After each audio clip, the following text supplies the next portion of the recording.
কি দেখেন এইদিকে, কি দেখেন আকাশের দিকে তাকায়া?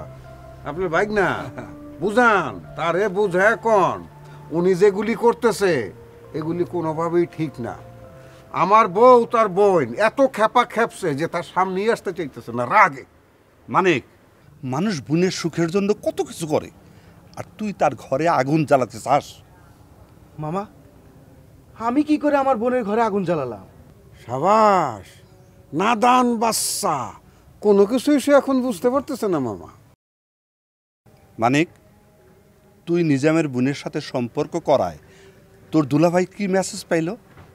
সে বুঝলো তার যারা শত্রু তারা তোর খুব আপনজন, তাই না? তোর দুলাভাইরে যদি নিজাম খুনও করে তোর কিচ্ছু যায় আসে না। মামা, মামা, রথি আর রথির ভাই এক সত্তা নয়। তাছাড়া ভাই অপরাধী বলে যে বোন অপরাধী হবে এমন তো কথাটা না। আচ্ছা বলো, দুলাভাই যদি কোনো অপরাধ করে তার জন্য তো আমাকে কেউ দায়ী করতে পারে না, তাই না? লেকচার থামাও, অনেক কথা বইলা ফেলাইছ। তোমারে তো লেকচার আমি শুনতে চাই না, আমার কোনো দরকারও নাই। আমি খালি একখান জিনিস চাই ক্লিয়ার, সেটা হচ্ছে গিয়া যে রথির জীবন থেকে ফেরত চলে আসবা, শেষ। মানিক, তুই অন্তত একটা কথা ভাব, তোর দুলাভাই খুন করে নাই, খুন না করেও সে খুনের প্রধান আসামি। নিজাম তারে খুনের প্রধান আসামি বানাইছে। সে অল টাইম চায় তোর দুলাভাই ধ্বংস হয়ে যাক, আর তুই তার রক্তের উপর দাঁড়ায়া তুই তোর ভালোবাসা প্রতিষ্ঠা করতে চাস। মামা, মামা, আমি চাই আমার সম্পর্কের মাধ্যমে এই দুই পরিবারের সম্পর্ক স্বাভাবিক হোক।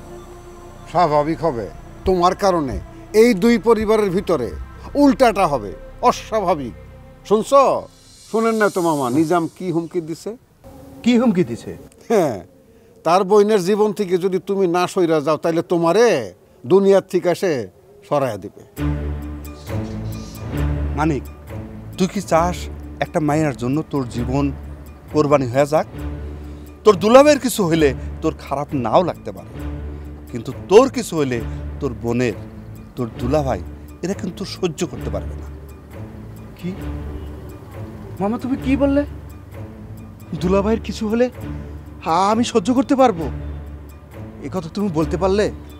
তাই যদি না হইতো তাহলে তুমি আমার শত্রুর বোন রথির সাথে সম্পর্ক করতে পারতা না।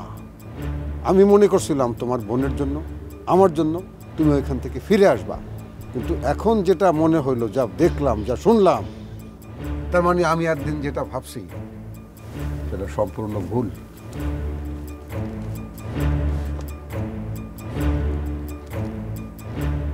একটা দুলাভাই কত বড় কষ্ট পাইলে এই ধরনের কথা বলতে পারে একবার ভেবে দেখছস?